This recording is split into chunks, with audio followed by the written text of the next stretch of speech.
a news program from a Native perspective.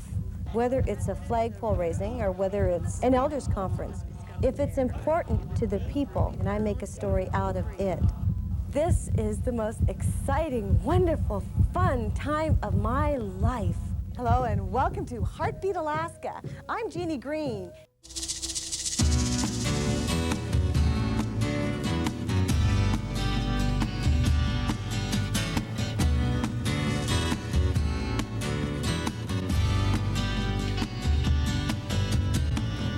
There's a heartbeat, louder than thunder, revolution is in the air. There's a heartbeat deep inside our mother. Are you too cool to care? Hello everyone and welcome to Heartbeat Alaska, Native News and Native Information. I'm Jeannie Green. Well, it's a brand new season of brand new programs right here in Heartbeat Alaska, and we thank you so much for joining us. Today, we travel once again to Ahtna Country and visit with the good people of that area. I'll be back with Ahtna Country right after this.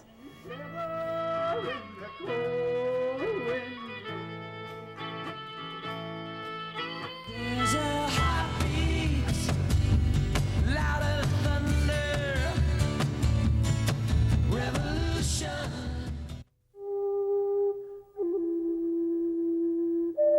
Heartbeat Alaska is brought to you in part by Bristol Environmental and Engineering Services, serving Alaska since 1994, a subsidiary of Bristol Bay Native Corporation. Hi, I'm Mark from Scan Home, and we are proud to sponsor Heartbeat Alaska. Scan Home, serving all of Alaska's home and office furnishing needs. Thank you, Scan Home, for making Heartbeat Alaska possible. Heartbeat Alaska is brought to you in part by Brown's Electric Lighting Gallery. Thank you, Brown's Electric, for your generous support of Heartbeat Alaska. Welcome back. Copper Center, Alaska is not only rich in copper, but it's known for its beautiful landscape as well. But what about the people that lived there for thousands of years? And how did the Western society influence their lives? Well, we'll take a look at that today. Also, we learned about the Indian chief who turned an invasion into an invitation. We meet the good people of Copper Center and how they're fighting to control substance abuse in their lives.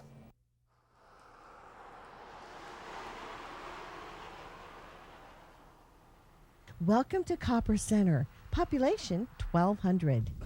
Now a quiet little town.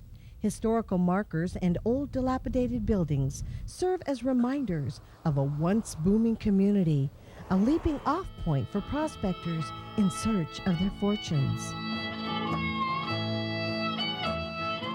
In 1898, thousands of hopeful prospectors gathered in Copper Center on their way to the Klondike.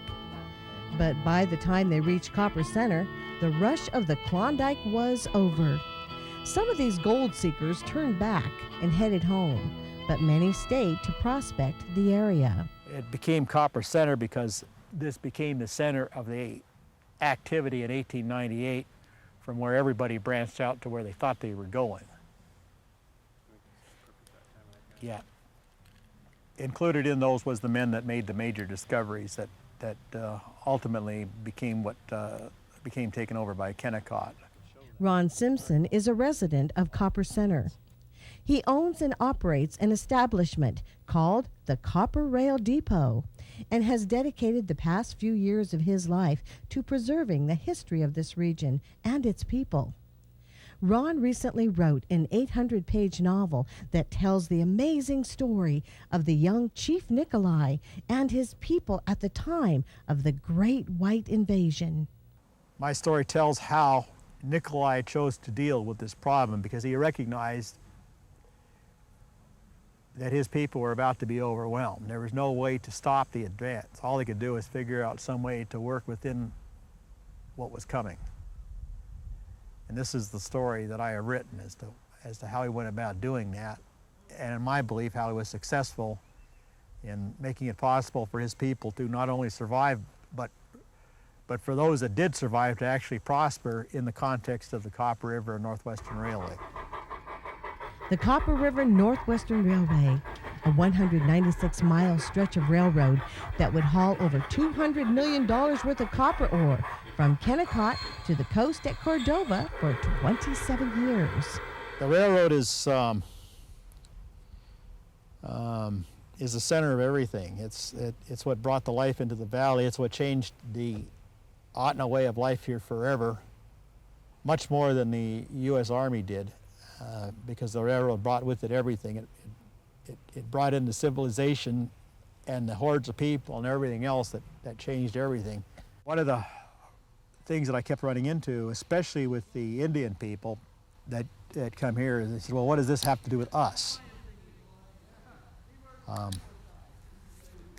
The people here have forgotten what the railroad was, and I realized that it was important that they know what that railroad meant to the generations of people that lived here from 1900 to 1938. And that was a primary motivator in writing that book, because I wanted them to understand. This is a book that'll make any native feel really good about being native. Because this man, Nikolai, was probably one of the greatest men that ever existed, in my opinion, because of his ability to take a very tough situation and make it work under the almost impossible circumstances. Especially when you consider that most of what he did was accomplished when he was aged 18. That's amazing.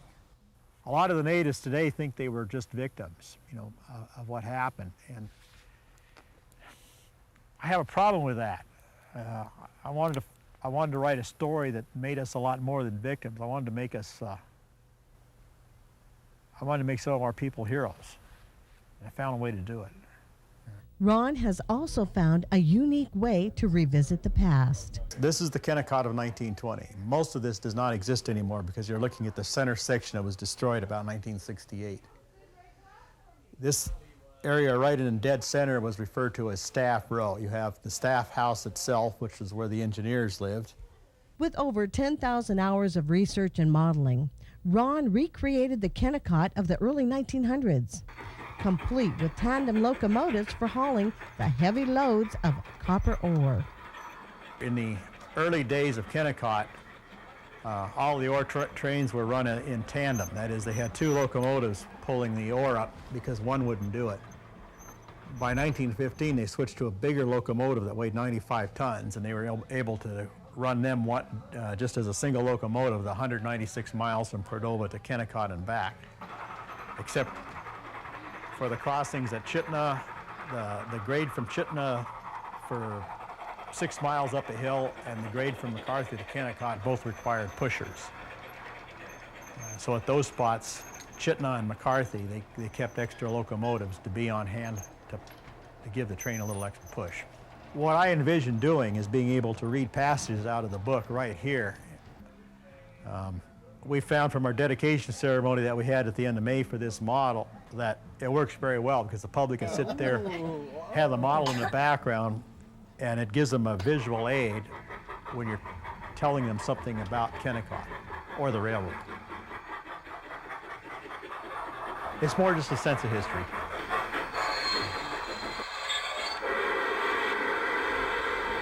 Too many people forget.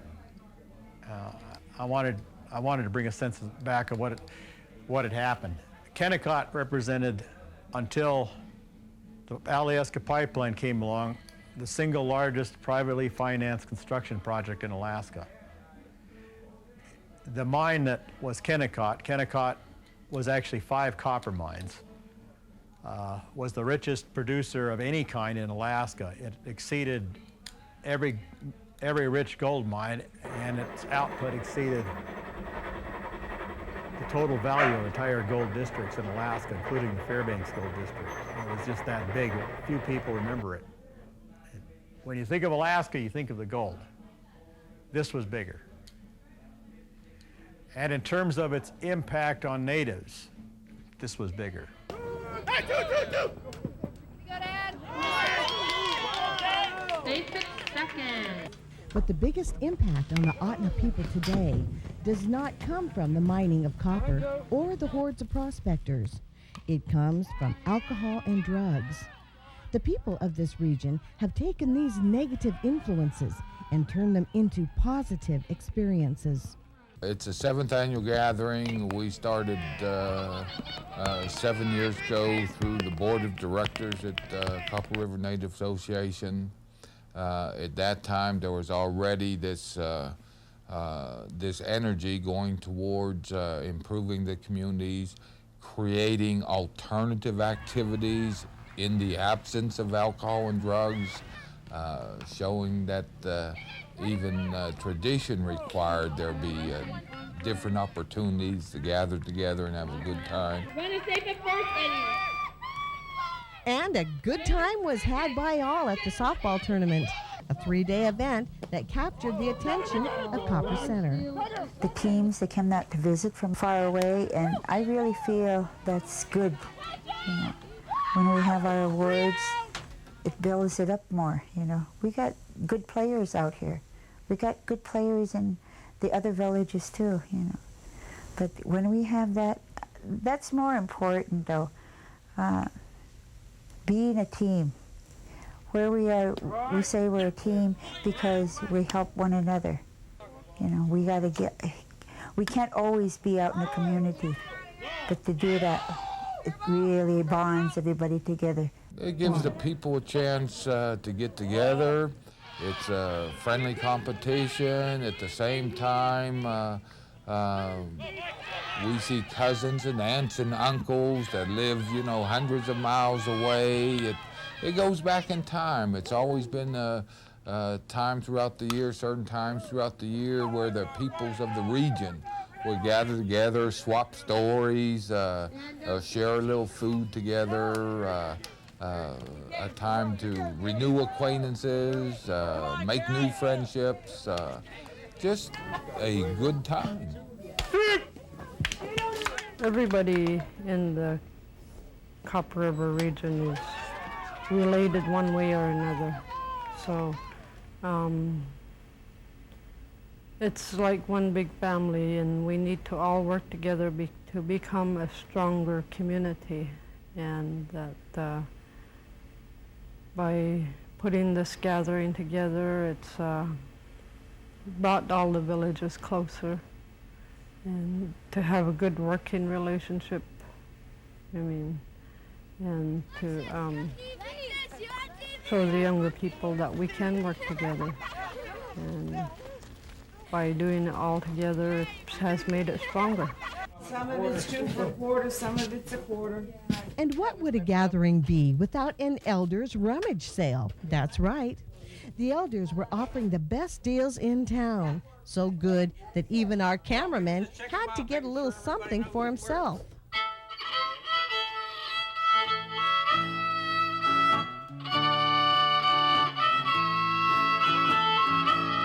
And in the evening, it was a time for the people to come together and share. Even the kids took part in the Athabascan fiddling and dancing, which was provided by a group from the village of Huslia, who had traveled 400 miles to be part of this great gathering. It was truly a community event.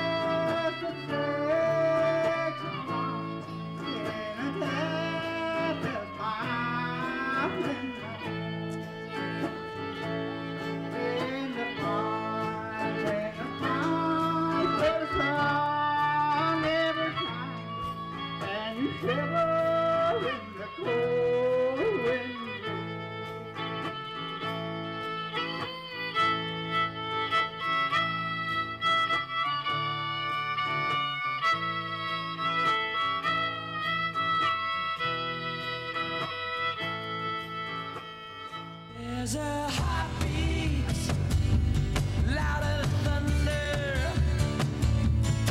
Revolution is in the air. Mom, Dad? You are miserable parents. I snuck out. You caught me. I lied. You knew. I pushed. And you pushed back.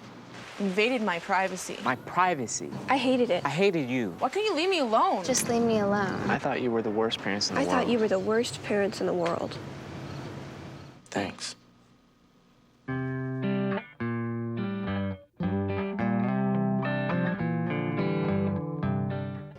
The gift of past experiences handed down. There are no greater lessons.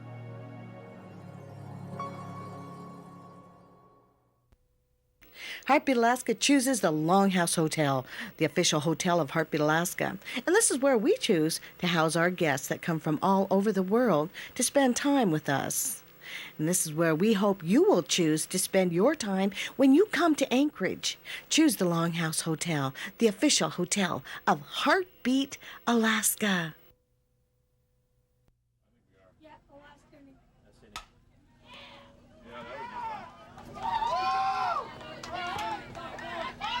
Come in. Come in. He came in. Day 2 of the softball tournament. The competition is getting tougher.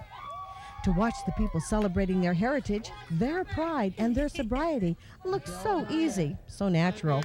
But this community has struggled to reach its goals, and it has taken the cooperation and unity of the people of Copper Center to fulfill their visions.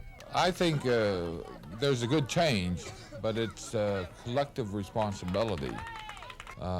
I believe that when you look at change, when you look at the empowerment of people, there's not a single individual that can kind of stand up and wave the flag or take the credit.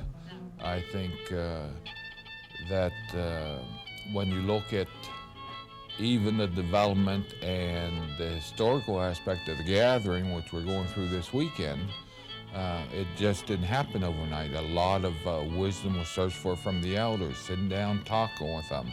What were the type activities that indicated healthy communities in the past? What are the things that we should be thinking about in dealing with the communities and the problems of today? Once you get that knowledge base from the elders, then it's a matter of going into the community and saying, what's the vision? Where do you want to go with yourselves? In the last 10, 15 years, we lost count of how many people we lost in alcohol-related. But after the gathering came on, then it started to show that it's less and less now. I've seen the younger people are getting more involved in all the activities, and it makes me proud that they're going that route. And as the quality of life improves for the people of Copper River region, so do the hopes for a stronger economic base. I would say that we're at the beginning of what may be a major tourist boom here. Princess Hotels is moving in. They'll be in operation next year. The Park Center will have the visitor center a few miles up from here. And this is the jumping off point into the park across the river, of which there's between 12 and 13 million acres of park over there. And we're sitting on the edge of it. And that's probably what it's going to be, is a semi-developed entryway into the park. But with the seasonal tourism that will make its way through Copper Center comes the need for more services for the community and its visitors. Substance abuse is a prime example. It's one of the things that we've been very fortunate in working together that we've turned the corner on. We've got healthy communities. We've got sobriety that has taken hold. There's not a state dollar that goes into the Copper Valley to support substance abuse services. Now you add an economic impact. You add thousands, if you listen to the estimates, at least for a 3-month period, thousands of additional people transiting through the valley. That increases the pressure on your social service systems, substance abuse, mental health, all those things that deal with the fundamentals of human beings. Not to mention the negative outside influences, drugs and alcohol making their way into Copper Center. 18 to 13, Sharon. That's why events such as the gathering are so important to the people of this valley.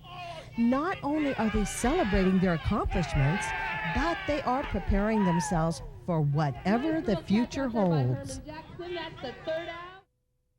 There's a heartbeat louder than thunder. Revolution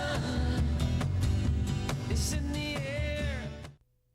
Hi, I'm Jeannie Green with Heartbeat Alaska. What is Heartbeat Alaska? It's a program created just for you.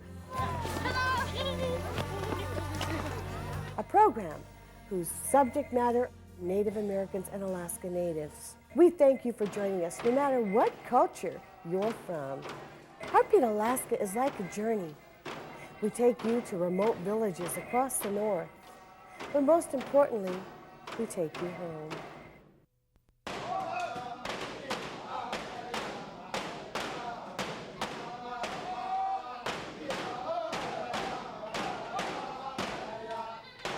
It's trying to get attention from the community, trying to get the community involved with the teens.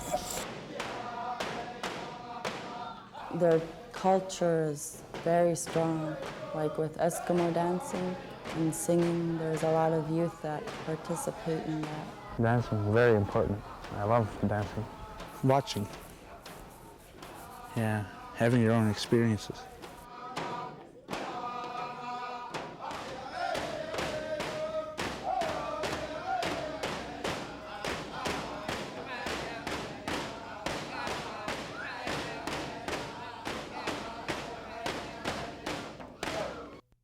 Everybody know where they're going? Everybody know their positions? At the break of dawn, teams are taking the field. It has come down to this: 6 teams competing for bragging rights and that first place trophy. Kennecott had some teams in there, but it's a mixture of all the villages. They join in on other teams, so. And the non-native community gets involved in the local Bible college, so it's not just the villages, it's the whole community of the Copper River area. In the co-ed championship game, it would be the CRNA Sluggers taking on the Alaska Bible College.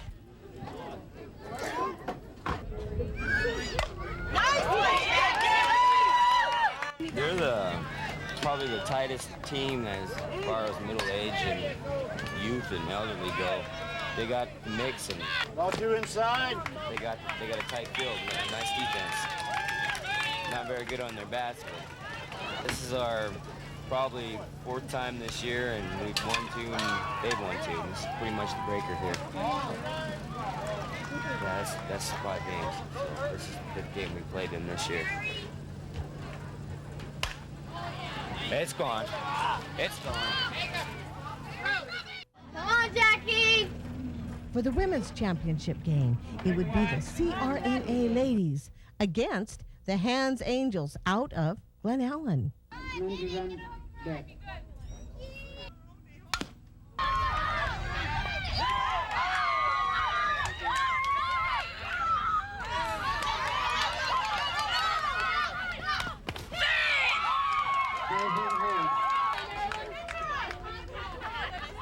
The importance of this game is just to have fun.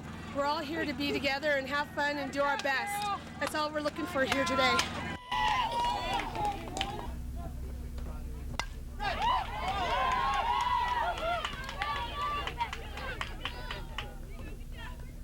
If we win, it's just a good accomplishment. We threw together a team real quick, and we only had one practice to begin with, and I just hope that we can pull together and do it.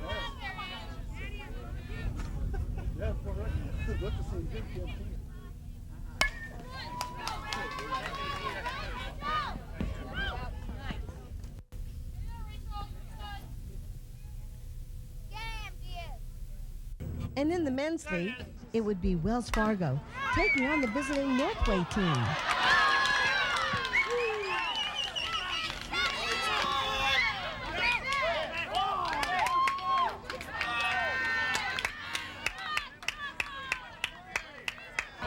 Only do what you can only do.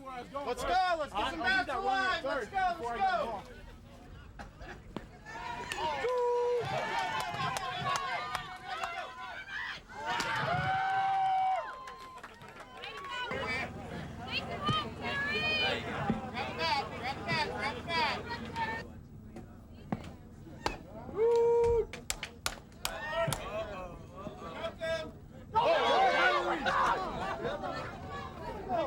Is that 2 outs?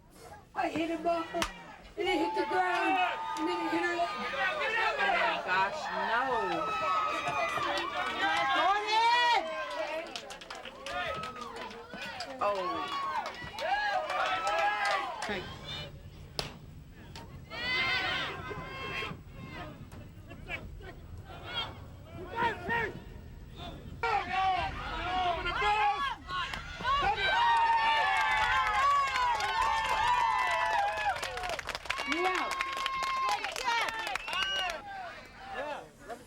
Are you okay? Good job. Mike's up to you. Let's go, Mike. First place, co-ed, Alaska Bible College. At the end of the day, victory would go to the Alaska Bible College for the Co-Ed League. In the women's division, the Hands Angels would take first place. As for the men's league, the spoils would go to the local Wells Fargo team. It was a weekend of fun for all of those who took part in the 7th annual gathering, a success story that truly reflects the community's visions.